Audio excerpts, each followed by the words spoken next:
My mother's name was Mary Bell Merkerson. Father's name was Willie McKinley Merkerson. Where were they from? They were from South Carolina. My father was born in Fairfield, South Carolina. My mother in Columbia, South Carolina, right outside of Fort Jackson. And then what did they do for occupation? My mother was a chef cook by the time she was 15 at a country club, the richest country club in Columbia. Oh, wow. All white. And what about your dad?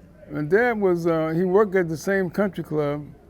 He was kind of like an orderly, men's room or gentleman's room orderly. He took care of all of the lockers there, the baths. They made sure their shoes and stuff were polished and shined. He was Mr. Everything man. And he also knew where all the bones were buried. He had access to every key in the men's locker room. He took their clothes and had them dry cleaned if they so desired as an extra job. If they happened to get drunk and couldn't get home, he would give them a ride home. And if somebody was cheating on their wives and something, he would make up lies for them. So he was Mr. Everything man. I see. He died at the age of 39 from an aneurysm of and stroke. My father died when I was 13, so I didn't have any chance to be going worried about Jim and Jane Crow. I was trying to eat. And my mother fortunately worked in a swing country club, so she always brought home food. We were short in food. I was working when my father died. When my father died, he died a day after my 13th birthday. So I was working as either the delivery boy from a pharmacy, pharmaceuticals, ice cream, anything that the pharmacy sold and they wanted sent out to customers. I started off on a bike, ended up on a motor scooter.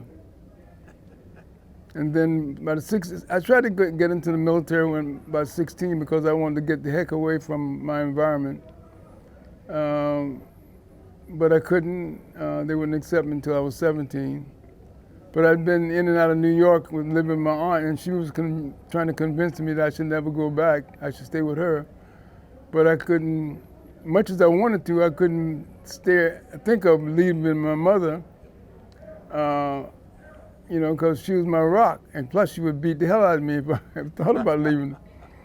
My mother was hard as nails, but she was right on, spot on. She knew what I needed more than I did.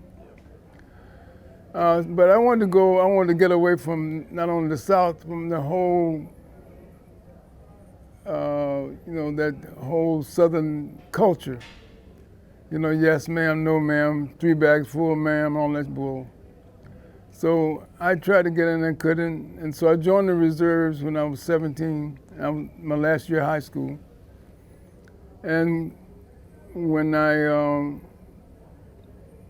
turned 18, no, I'm sorry, I got my aunt signed for me and I was able to join the regular army at 17. I entered on duty in New York as a private, and I was transferred to Fort Jackson for basic training.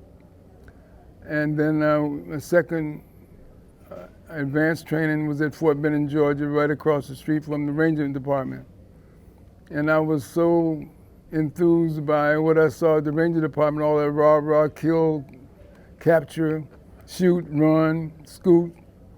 And so by the time I reached 17 and a half, going on 18, I volunteered for the Airborne at Fort Bragg at the age of 18, 1957, yes. December 57, which is not too far from here. I went on the 82nd and I spent 3 years over there with the Division Artillery and the 503rd Infantry. And it was kind of a mixed bag. In the 82nd Airborne Division at that time, you had enough black people up there to make 3,000 or 4,000 movies. I mean, seriously, it was packed with a lot of black soldiers. Not that they were just dying to be in the Airborne. They wanted to get away from the cities like Philadelphia, New York, Chicago, Atlanta, Los Angeles, and they act just like it. When you saw them in town in Fayetteville, they were either doing something mischievous, either and getting thrown out of the USO, or getting arrested for breaking bottles in the alley next to these restaurants, all kind of crazy stuff. And so I made up my mind right away and said, if you're going to be a soldier, you're going to have to be a professional soldier, or you're going to be a hoodlum and a thug, and they're going to kick you out. So I started. I was doing pretty good. I got promoted to corporal. I became a squad leader in the division. And by 1960, I made up my mind I wanted to get out, though, because I thought about going to the Special Forces, but they discouraged me so much. All of the senior NCOs and the first sergeant and a lot of the officers said, you don't want to go over there. They don't want you over there. Plus, you're not smart enough to be over there, and all kind of things like that. All they're going to have you doing over there is washing dishes, washing trucks, or picking up refuse along the roads. But they won't give you any training because they don't want you to be a Special Forces Green Beret operator. Anyway, that encouraged me instead of discouraging me. And so when 1960, I got out of the service and went back to New York, got married, and I was doing pretty good. I was working as an interior decorator until I got hooked up with the wrong crowd, and all they wanted to do is drink wine and eat Fritos. So my wife said, well, you don't have to go back in the Army, but you're getting the hell up out of here. And so we went back in the Army, and that's when I volunteered for the Special Forces in 1961. And so I came over to Special Forces in 1961, around June or July, I think. I found that at that particular time, there were a whole lot of people going hither and yon, and many of them were minorities, trying to get an opportunity to get out of their uneventful, unrewarding occupation in other parts of the Army, like the infantry, engineers, quartermaster, where they weren't being properly rewarded for their performances.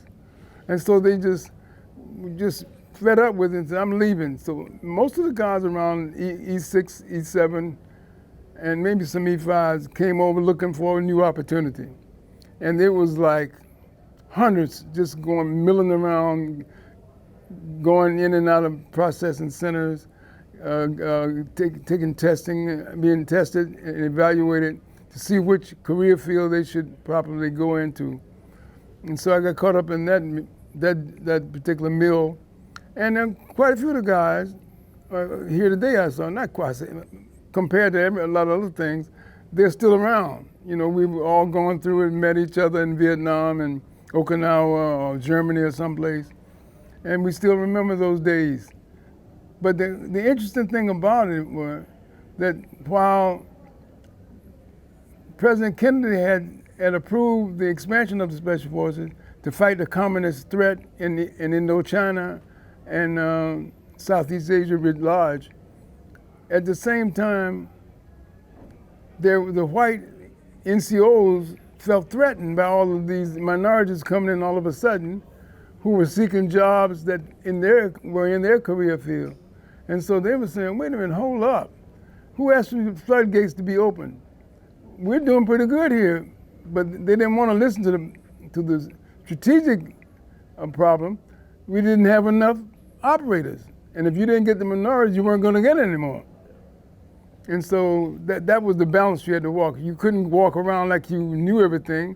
You had to make the white guys feel unthreatened and make the leaders feel that you were possible to answer to their manpower problem. So that's where we ended up, and I ended up qualifying to be a demolitionist. Now keep the word demolitionist in your mind, not engineer. Because it took 5 years later that I found out I was supposed to be an engineer. Engineer implies you build shit. Not blow it up. You know, demolitionists don't build nothing but but more destruction. Because your heart's telling you what it wants you to do, Yeah. and then your mind's saying, no, brother, you sure that's what you want to do? You know, that kind of thing. For example, one day I'm in training group waiting on my class to start, and they call my name to come over for an interview at some building, nondescript building. Myself and a young white guy who was he was a naval veteran. He just arrived. And he said, you guys go down and meet the Sergeant Edge. He's down in this building, this old World War II building. He wants to talk to you guys about something. They wouldn't say what. So we go down to the building, Sergeant Edge. Now, they assume that because maybe, this may be a faulty assumption, that because I'm black, I wouldn't know who Sergeant Edge was. As it turned out, Sergeant Edge was the top skydiver in the whole 82nd. He was president of the Parachute Club. And his building, where they trained on the weekends and in the evenings, was next door to our building. So I knew him just by reputation in the papers and stuff, and by vision, by sight, seeing him all the time. I spoke to him a couple of times, but we weren't pals or nothing. So when I got there, I greeted Sergeant Edge and I said, Sergeant Edge, how you doing? And I said, we were sent down to talk with you. I'm not sure about what, but what can we do for you? And he got right to the point. He said, we're starting a new concept in the Special Forces, if we're successful, and that is the Halo concept, high altitude, low opening parachute delivery system. So I looked past him because I know he wasn't talking about me, because I had nothing to do with that. I mean, seriously, that wasn't on my menu, but he was attacking it from another direction. I was a qualified parachute rigger. And this guy, Navy, I didn't know him from Batman. He was also a qualified parachute rigger from the Navy. And they looked at our records and they wanted us to come over and be part of the initial